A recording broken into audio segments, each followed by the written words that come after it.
บายดี FC หมดสู่ทุกคนมื้อนี้เราก็กลับมาเข้าป่าคือเก่ามายามแหวหมูป่าแล้วก็สิไปเบิ่งกองมันต้นนี้เอากองไว้เด้สิเป็นจังไดตอนนี้ก็ย่างมาพอดีฮอดบ่อนพักกันออกมาแต่บ้านก็ประมาณโมง8 โมงปลายนี่นะครับพอดีมาฮอดที่ประมาณ11 โมงปลาย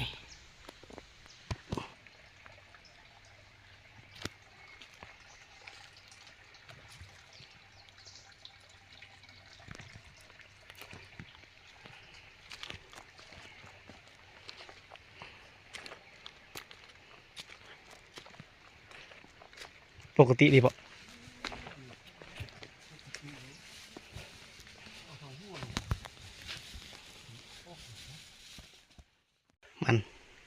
มันที่เอามาแค้นไว้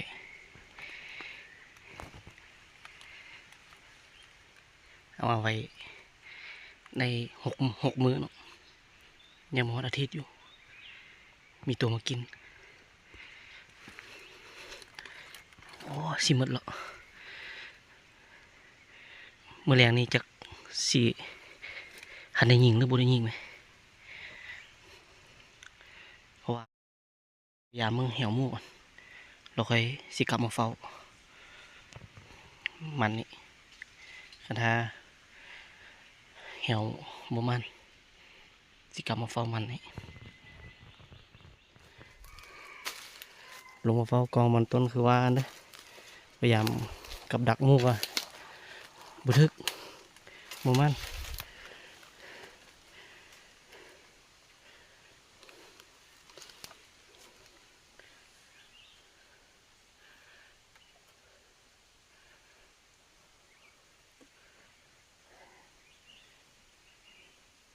ตัวนี้เรา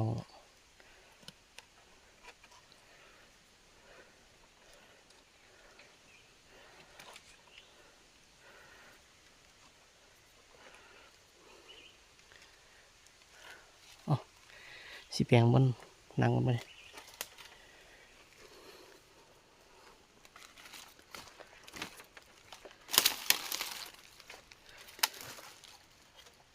บนนั่งเขาเสียดใส่กองค้อนตอน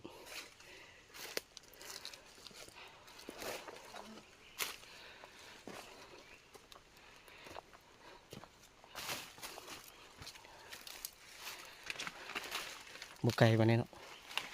จากกองมันมาบนหัวหนังประมาณ10 เมตรนี่แหละอย่างไก่เขาเสียดใส่กองเลยตัดฟดก่อน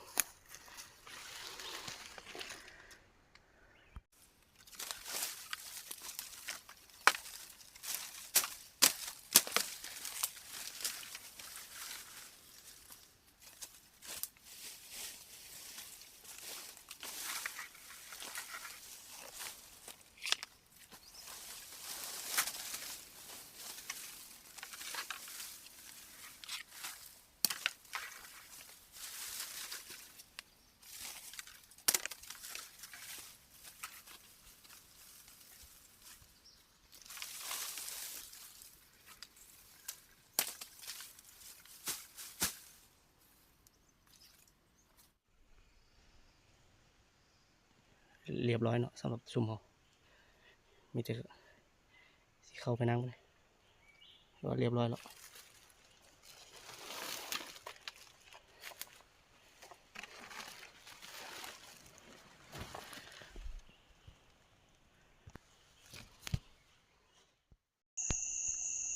ตอนนี้เขาลงมาฮอดมันพักแล้ว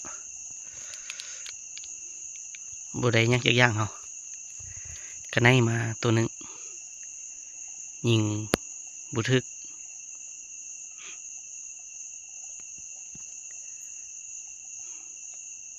ถ้ารุ่นแต่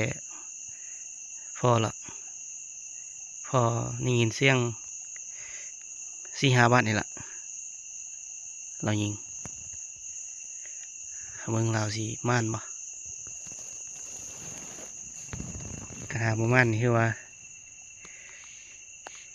กินข้าวกับเจียวแล้วมื้อนี้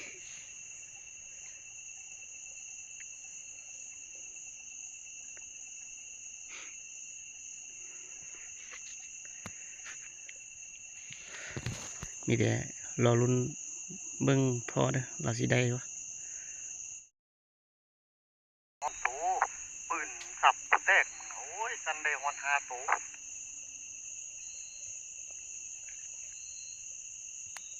บ่ได้ยังจะย่างข่อยมันกังกังกังกังกังกังกังกังห้องอยู่พี่ละมือแรกนะฮะละ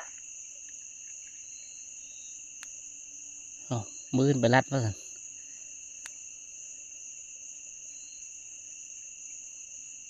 เอากัน เออ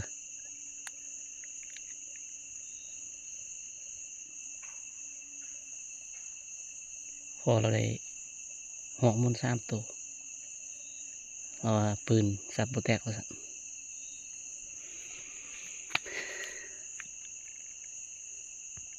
อากาศโคตรหนาวเลยเด้อ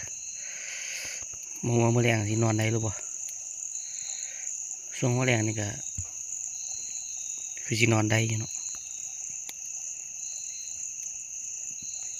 ตอนเที่ยงคืนตี 1ตี 2ไปแล้วเริ่มหนาวแห้งแล้วบัดนี้มารอบแล้วนี่คือว่าบ่ปานใดมารอบนี้หนาว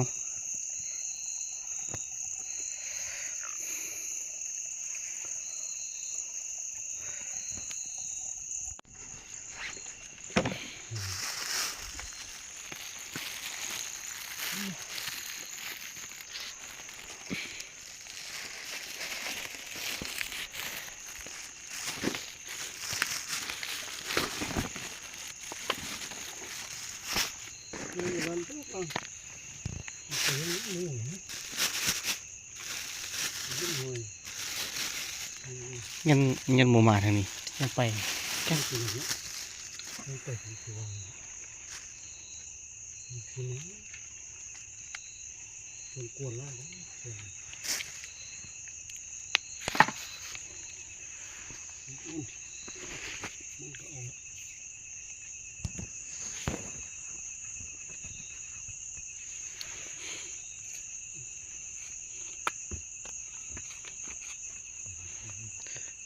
ตัวนี้ให้กินตัวนี้เนาะให้กินเนาะตัวน้อยก็มูดรถเลิกมึง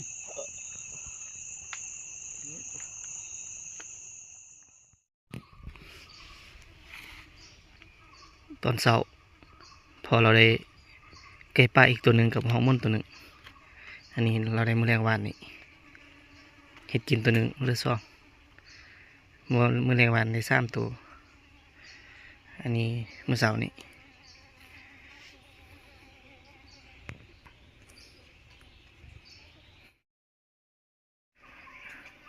ตอนเช้านี่แหละเฮาแหะบ่มานเฮาในตัวนี้ตัวเดียว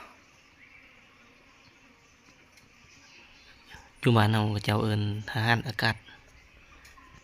อันนี้ผลงานของพ่อเราตอนเช้ากับตอนแรง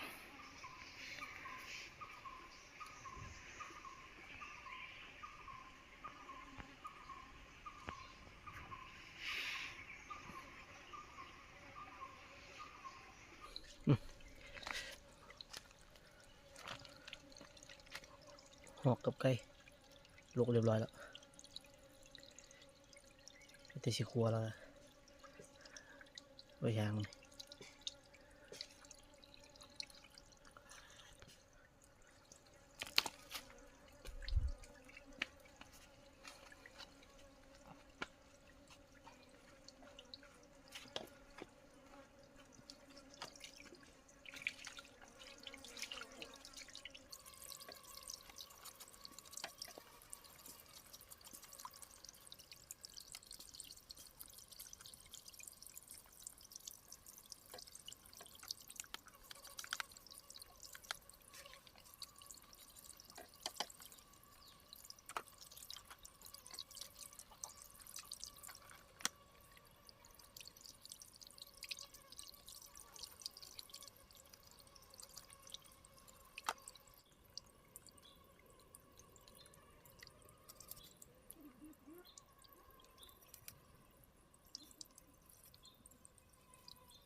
พ่อเรากำลังครัวอาหารอากาศ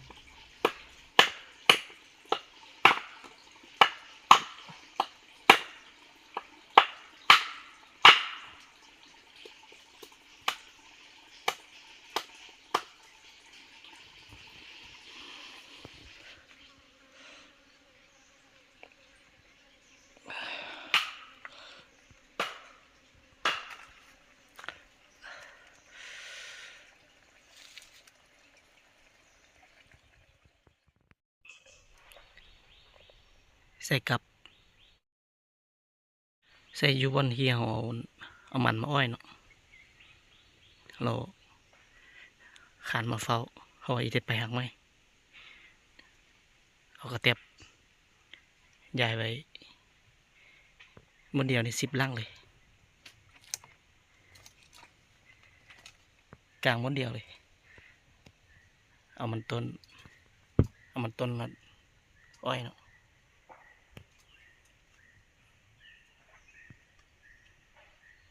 รวมหมด10 ลังอยู่บนเดียวติดตามผลงานตอนแรงแล้วก็ตอนเช้าสิมาเบิ่งสิเป็นยังไง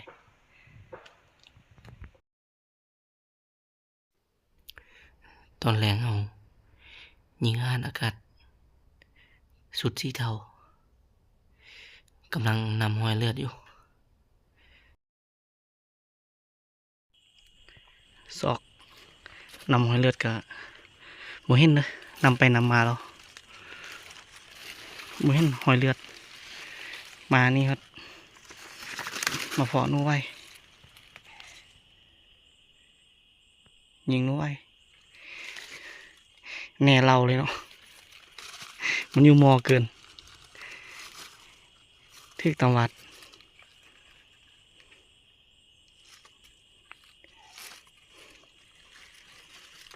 กำลังจะกลับไปห้ามันพักมื้ออื่นยังค่อยบางทีสิไปซอกไหมมื้ออื่น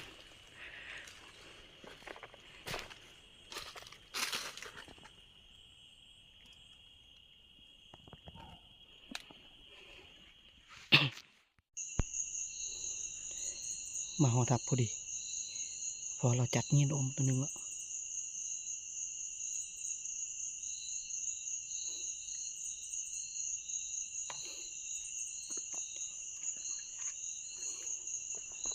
ได้ยินเสียงปืนอยู่คิดว่าเรายิงปืนออกครับ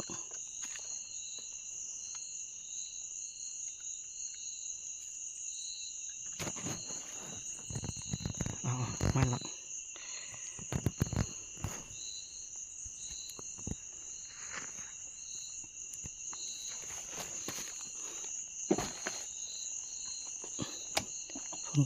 ผลงานเขาก็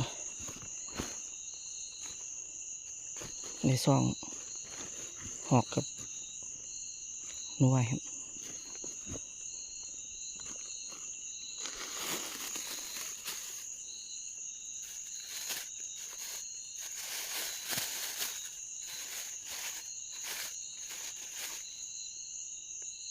นี่เป็นผลงานเขา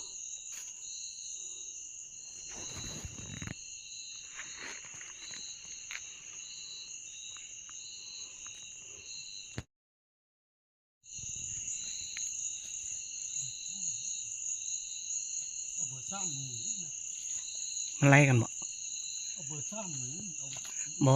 มันไล่มันห่องกัน มันเข้ากันนะ บ่ เข้ากันไปยิงด้วยนะเรายิงเราปืนเครื่องปืนบ่ได้เอาไปแล้วมายัดปืนเราไปแล้วบ่เห็นหรอกตัวนี้ว้ายน่ะส่งตัว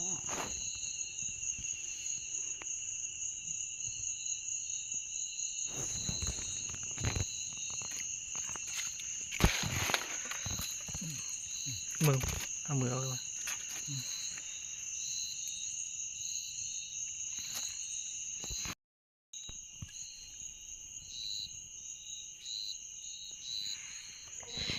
ปิ้งก็ฮอกกินแรง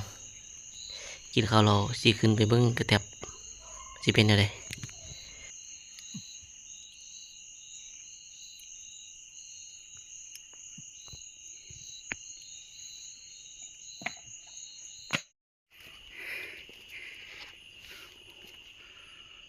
อ้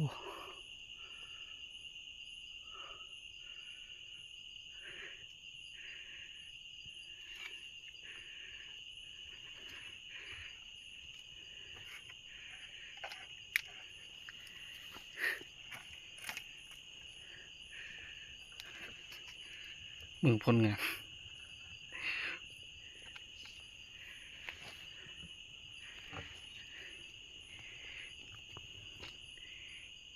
มีแต่หนูน้อยตัวนั้นอันนี้ซอง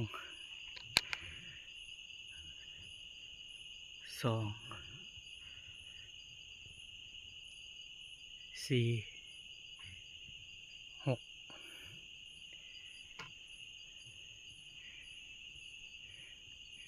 กตัวมีแต่หนูน้อย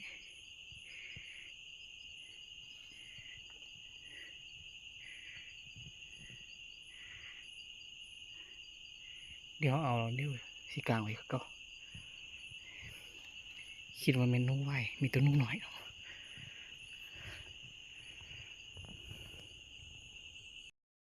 กลางเรียบร้อยแล้วกลางขึ้นคือเก้าเรียบร้อยแล้วทึกแต่หนูน้อยเนาะตัวใหญ่บุทึกหรือว่าตัวใหญ่หนูไหวเหมือนออกบ่เกาลังกระแตบหัวบ่เป็น10ลังเกาลัง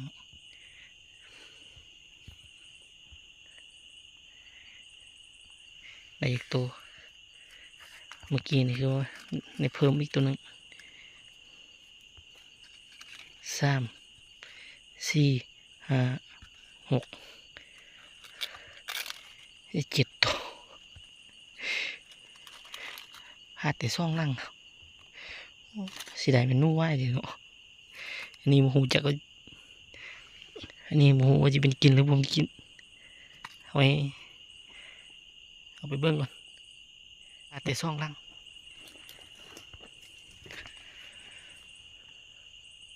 อ๋อป่านี่เดี๋ยวมื้อเช้าค่อยมาเบิ่งมันสิเป็นอะไรสิมีตัวใหญ่ถึกบ่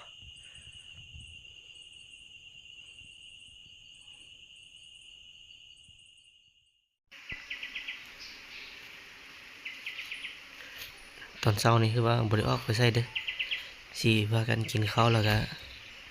สิเกี่ยมกลับบ้านแล้วมัน